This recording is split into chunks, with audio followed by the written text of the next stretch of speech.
You don't rob banks or carry guns, you just move numbers on a screen. Until you realize those numbers belong to people who will disappear you if you make one mistake. First pickup. You're 23 years old, sitting in the back booth of a loud nightclub where nobody asks real questions. A man in a gray suit slides a phone across the table and tells you one thing. Money only matters when nobody notices it.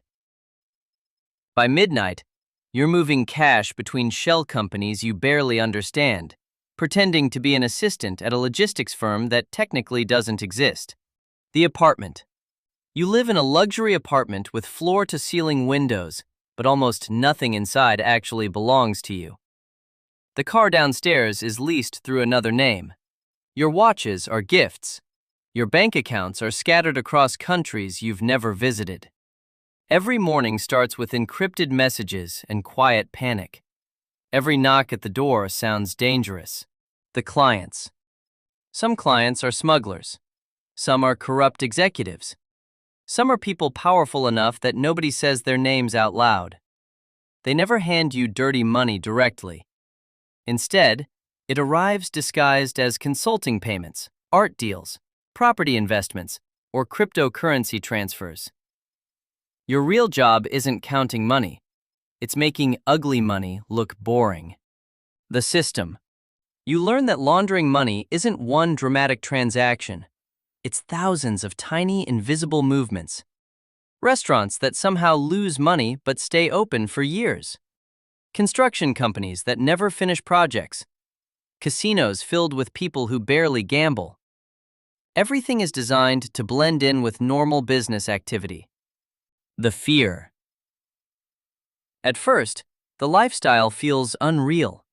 Private flights, expensive dinners, hotel suites overlooking entire cities. But the fear grows faster than the money. Airports become stressful. Unknown numbers make your stomach tighten. You stop posting online. You stop trusting strangers. Eventually, you even stop trusting friends. The investigation. One afternoon, a transfer gets flagged. Then another. A compliance officer from an international bank starts asking questions nobody should be asking.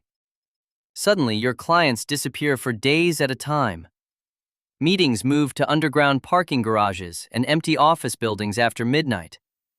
Everybody becomes colder, shorter, more paranoid. The double life. Your family thinks you work in international finance. Your neighbors think you're a startup investor. Meanwhile, your real nights are spent memorizing fake company histories and deleting conversations before sunrise. You become good at lying without sounding like you're lying. The collapse. The first arrest happens overseas, then another. News headlines start mentioning networks, offshore accounts, and billions in hidden transactions. One client vanishes completely. Another gets detained on live television. You realize the people at the top always survive longer than the people in the middle. The escape plan. You begin preparing exits without telling anyone. New passport, new phone, emergency cash hidden in places even you struggle to remember. Every conversation feels dangerous because one wrong sentence could make you the next person abandoned. The realization. Eventually, you understand the biggest lie in the entire business.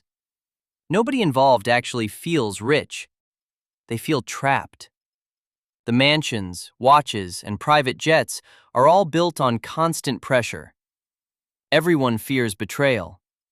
Everyone fears exposure. Everyone knows the system only works until one mistake becomes visible. The ending.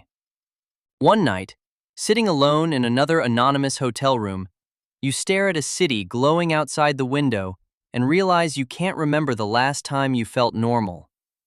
You spent years helping criminals hide their money, but somewhere along the way, you disappeared too.